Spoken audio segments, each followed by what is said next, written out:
Sit back and relax as today's program guides you through all things pop culture and the deepest corners of the internet. Warning, may cause brain rot.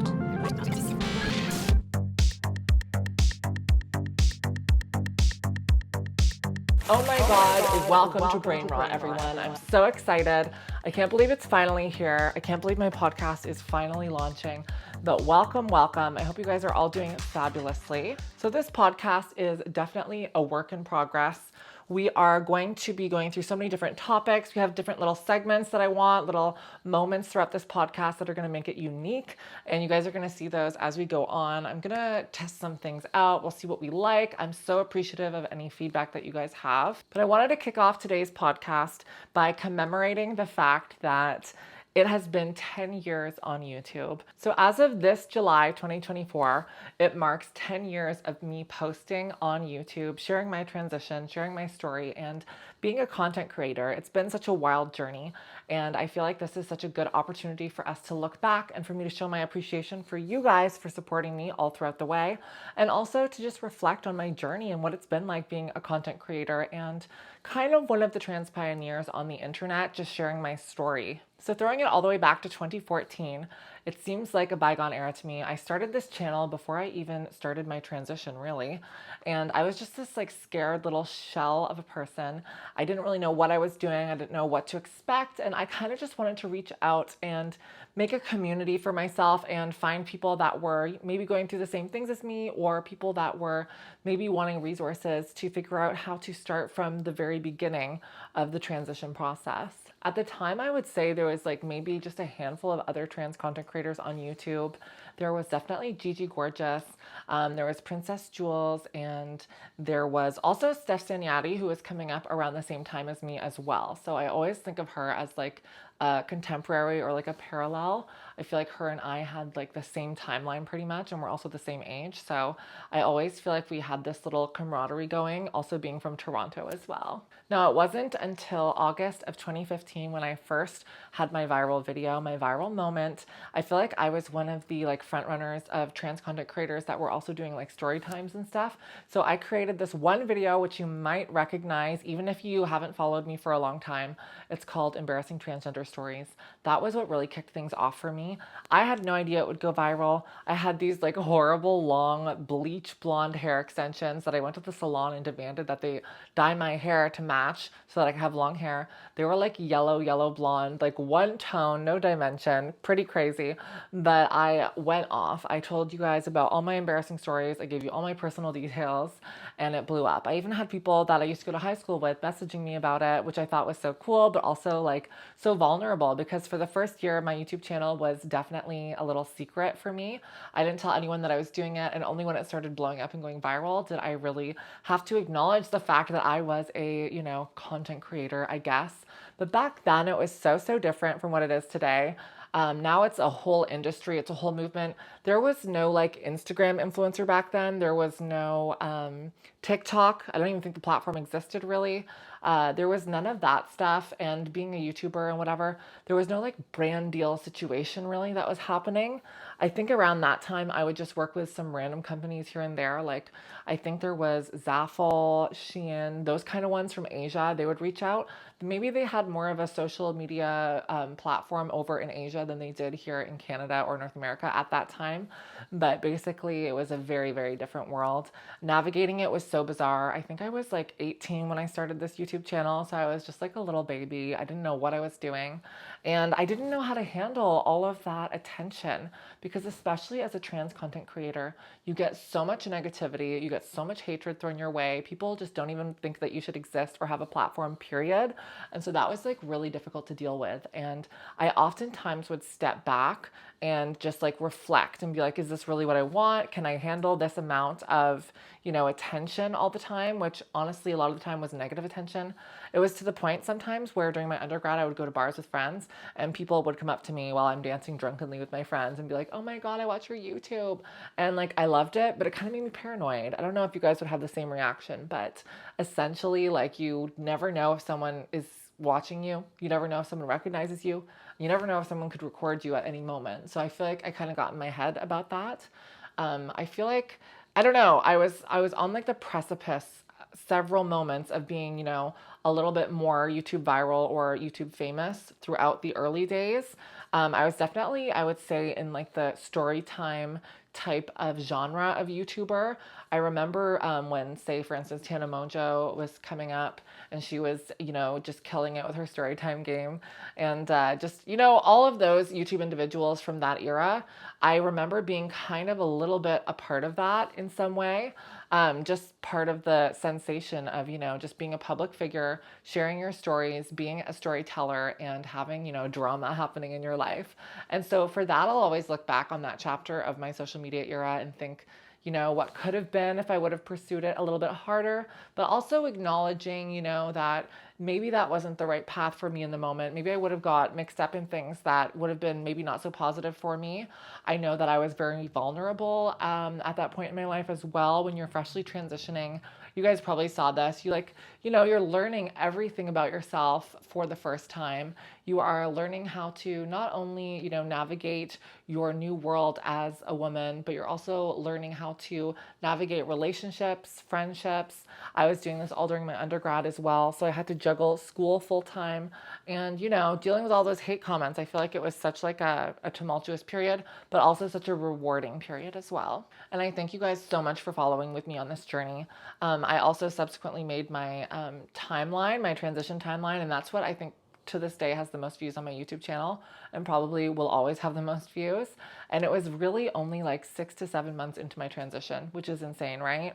Like I was hardly even into my transition when I made that video. So I feel like I've grown so much as a person, so much as a content creator, and also as an actress and stuff like that. So I feel like we're always evolving.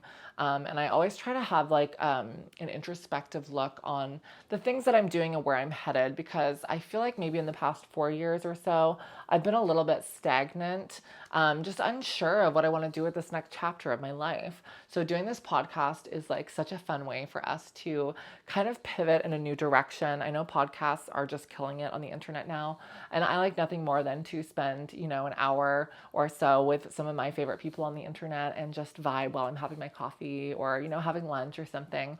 So I wanted to create that kind of environment for you guys as well. For me, brain rot is something that's like so rooted in like the sarcastic nature of who I am, and also just the deep internet lore and deep internet culture that we are experiencing in this age, this world of technology. We have access to so many different things at once. Is it really great for our brain, or are we rotting our brains, And this phrase of brain rot is so pervasive now. I see it everywhere. And it just, stood out to me. And I was like, you know what? Let's make a sarcastic, kind of like Y2K grunge MTV themed podcast called Brain Rot, Because we're all just sitting here rotting our brains in so many different ways, but we're also trying to grasp at those last brain cells and nurture them. And that's kind of the vibe here. Now let's cut over to our first segment called Brain Booze.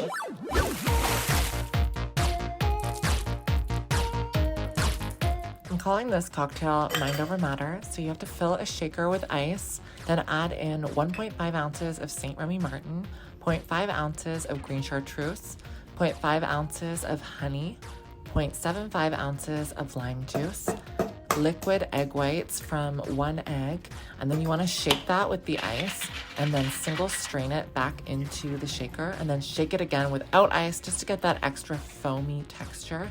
Super creamy, super tasty, and super refreshing. And I like to garnish it off with a sage leaf and a little clap to express the aroma. And now drinking the cocktail, let's have our first little sip. So refreshing, so light. This is like a honey Remy green chartreuse drink.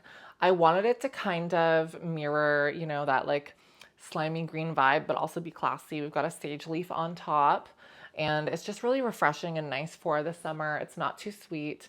It's like a nice little, I don't even know what it's a take on. Maybe a little bit light take on like a whiskey sour, but just like a bit more classy, I guess.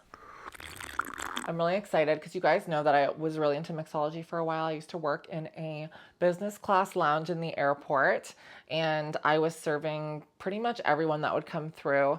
And we had a few celebrities come through as well. To name a few, from what I remember, this was before lockdowns, by the way.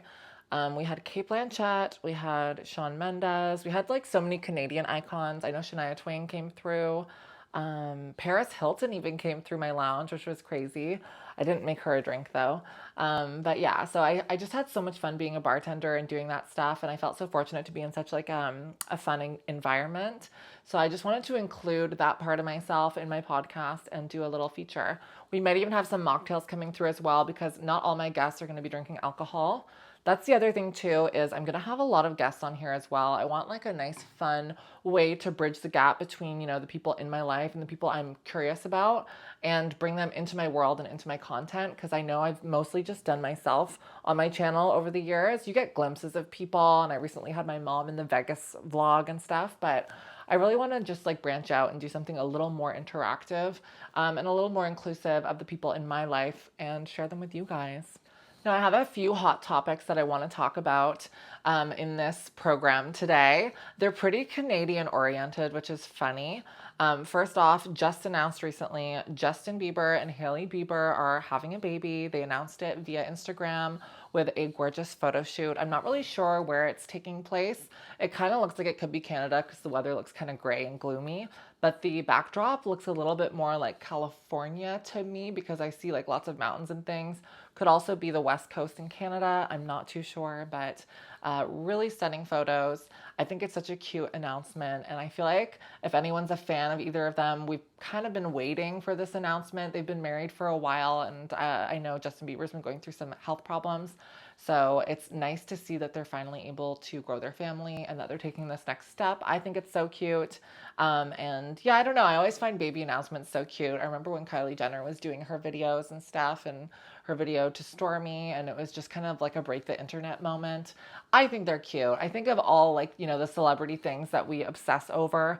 I think that, baby videos are always a welcome addition. What do you guys think? Another trending topic lately is the Kendrick and Drake beef. So I'm going to go through a really quick abridged timeline of Drake and Kendrick, and it's from this Time magazine article. And it basically kind of explains like where the beef is coming from.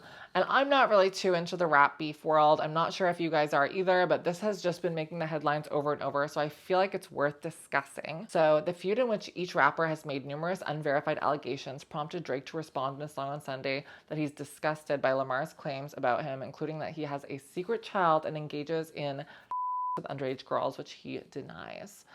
So it's kind of this like big thing.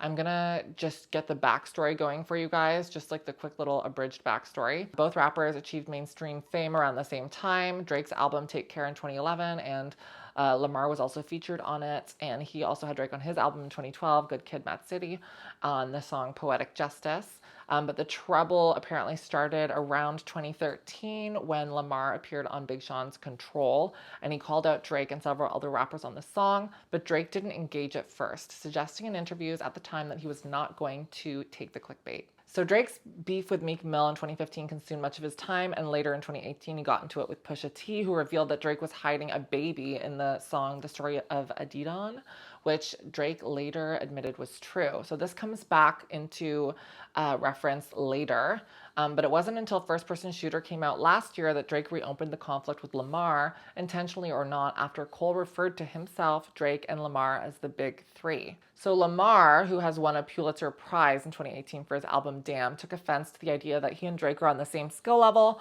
The standout line in Future's song Like That, which is produced by Metro Boomin, is "Mother the Big Three, it's just big me." So basically you can kind of see it's these like egos warring with each other. He also refers to Drake's most recent album, For All the Dogs, rapping, "For all your dogs getting buried, that's a K with all these nines, he gonna see Pet Cemetery." And then J. Cole briefly entered the beef as well, but ended up backing out because he didn't want to be involved as things got more heated. People are like now saying that J. Cole like made the right choice because they think that Kendrick has bodied Drake with his diss tracks that have followed up. Rap fans wait for bated breath for Drake's response, and he returns to the beef with not one but two songs, Push Ups and Taylor Made Freestyle. The Toronto rapper attempts to put Lamar in his place, calling him a pipsqueak and saying how the you big steppin' with size 7 men's on.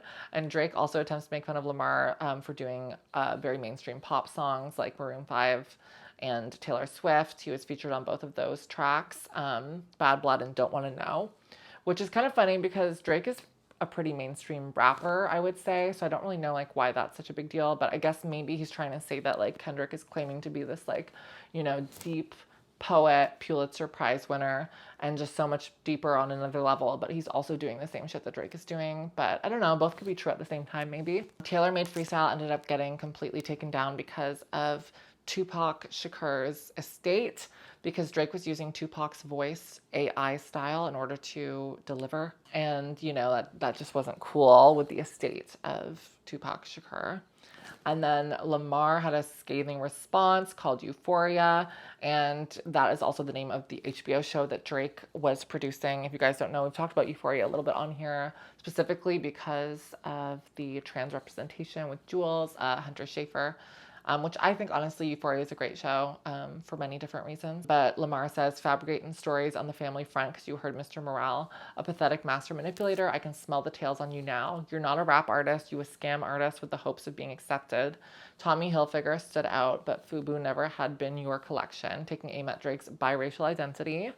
And then he goes on to call himself the biggest hater and says, I hate the way you walk, I hate the way you talk, I hate the way you dress, I hate the way you sneak dissing. If I flight, it's going to be direct. We hate the bitches you F because they confuse themselves with real women. It's funny, like, I don't know if like other dolls out there feel the same way, but when I heard the we hate the bitches you F because they confuse themselves with real women, I think just like my own representation comes to mind, and I'm like, oh my gosh, like, is he calling Drake out for like being a trans woman? Like, is he being transphobic? You know what I mean? That's like my go-to. But most people have been deconstructing it and saying that it's mostly about women who've had surgery and stuff, and Drake like going after like fake women in that sense, which honestly, come on, it's just like at this point misogyny all around, regardless of what it is. Lamar dropped a second song in the same week. He released Euphoria with a cryptic title 616 in LA as an Instagram reel on Friday, with the cover art for the song as a single black glove, seemingly a nod to O.J. Simpson's trial, which began in June 16, 1995, which is also Tupac's birthday and Father's Day as well. And he makes a dig at Drake's alleged taste in women. Do you not know that he who unites himself with a prostitute is one with her in body? For it is said, the two will become one flesh. So basically, like, making fun of him for being with prostitutes, I guess.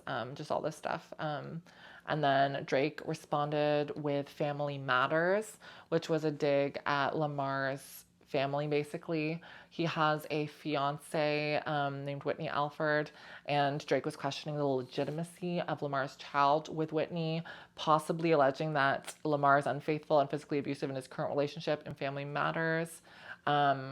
And yeah, so basically coming for his family, which further fuels Kendrick Lamar. And then he goes in with Meet the Grams, another diss track where he claims that Drake's taking Ozempic and that, you know, he has a BBL and all this stuff. So he basically goes in on that level. And it just goes back and forth, like over and over and over. And then there's a bunch of other people that pile on against Drake as well. And Drake releases more beef. You guys get the idea. It's just like a constant back and forth. But not to go into too much detail, I don't know what I think. I think the whole thing's kind of silly. I think it's really funny that like rappers have these ego trips and like it's all about this machismo, this masculinity. And the reality is that you have two fully grown men fighting over like, you know, very girlish gossip. Like one is accusing the other of taking Ozempic and having a BBL, and the other is accusing the other of being a cheater and saying that their baby mama is, you know, sleeping around and the legitimacy of their child is at question, you know. It sounds like an episode of Real Housewives. Like, it's actually quite crazy. And yes, they're like fronting it through like, you know, rap music or whatever, but it's like, it's just like, you know, gossipy poetry about each other. Like, have you heard of anything more like feminine in a sense? I find it so funny. Like, these are like the masculine figures of, you know, the rap community, and they're fighting over Ozempic, BBLs, baby mamas, and cheating and stuff like that. And it's like, those things just seem so I have no words. What do you guys think about the situation? Are you team Drake? Are you team Kendrick? What do you think? Recently as well, they have tagged Drake's house with all of these like pins, because Kendrick has also accused Drake of being a predator as well and being with underage girls. And Drake specifically names out Millie Bobby Brown and says that nothing happened, and like, you'd be a good competitor if I was really a predator, that kind of vibe. People are saying that he's like now calling attention to something like too specific, which means he's probably guilty, and just like making all these like assumptions about things. I don't know. I think, you know, we can't really make assumptions at this point, and also it's just like, it's just silly, silly, silly. Something that's not silly though is that Drake's bodyguard was recently shot outside of his house. So that's kind of a little freaky. I think maybe it could be like by a Kendrick superfan or just unrelated stuff. I don't think Kendrick himself would take a hit out on Drake and, you know, just shoot the bodyguard. I just feel like that's a little bit much. Hopefully things don't get taken to that degree. But that's the beef there that I'm understanding from, you know, this article. It seems like a lot of he said, she said, and a lot of, you know, generation of, I would honestly say, album sales and getting good press and publicity. Maybe not good press and publicity for all, but definitely getting their names in the headlines. And the last pop culture thing I wanted to talk about for today is that Taylor Swift has recently launched her Paris leg of her Eras tour, and she's including new songs in the Eras tour from her Tortured Poets Department album, which I actually kind of like. It's growing on me. My favorite song is Guilty as Sin. Do you guys have a favorite from Taylor's recent album? I really liked some of the clips I've seen from her tour.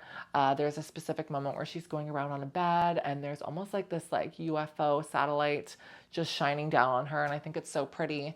I think she's so talented, and she has such a, you know, monolithic fan base that's just like really rooting for her.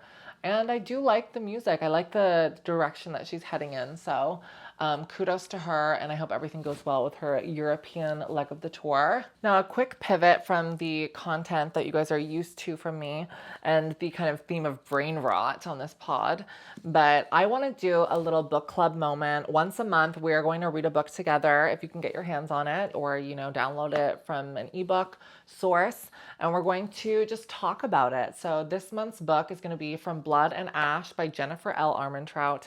I've been meaning to read this book for a while, and I know that doing this little dissection book club on the pod is going to help me get into reading more. We're going to have like a very diverse amount of books. This is a little more of a, I guess, maybe smutty novel that's like more like fan fiction-y, like fantasy vibes. So if you're interested, pick up this book, read it, and we'll talk about it in a future podcast.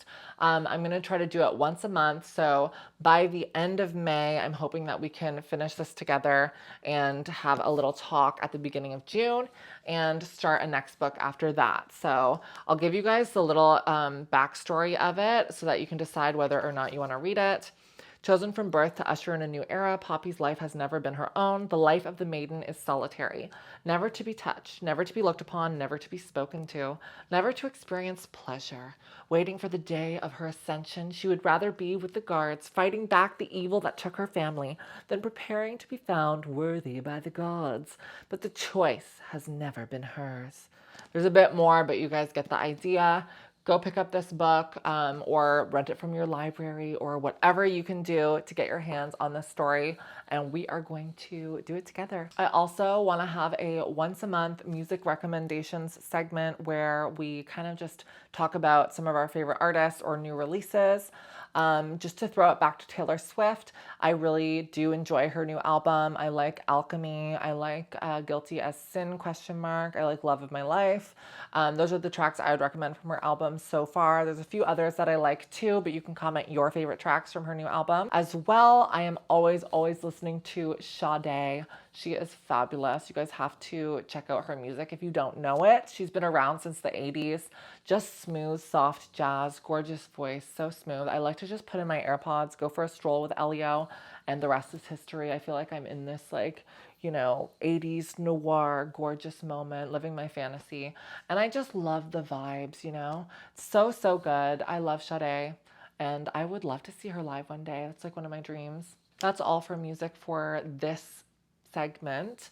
I'll definitely have more recommendations in the future, but I just wanted to give you little sprinklings and pepperings of some of the things that I really like. If you're gonna listen to Sade, I would recommend Couldn't Love You More. I'd recommend Your Love is King. What else? Honestly, all of them. Like a Tattoo. Is that what it's called? Tattoo? Something like that. I'll link everything. This episode is a little bit short and sweet, but it is our first pilot episode. I hope you guys enjoyed it, and I hope you stay fresh and funky. Look forward to future podcasts. I'm going to be having Lauren on for the next podcast. Lauren has been with me on Twitch, so some of you guys know who she is, but she's never really revealed her face before. And so we have this amazing friendship, this amazing discussion, and we recently ran a half marathon together. So I'm excited to share my friendship with her, with you guys, and talk about some really engaging topics. And I'll see you guys for the next Brain Rot special.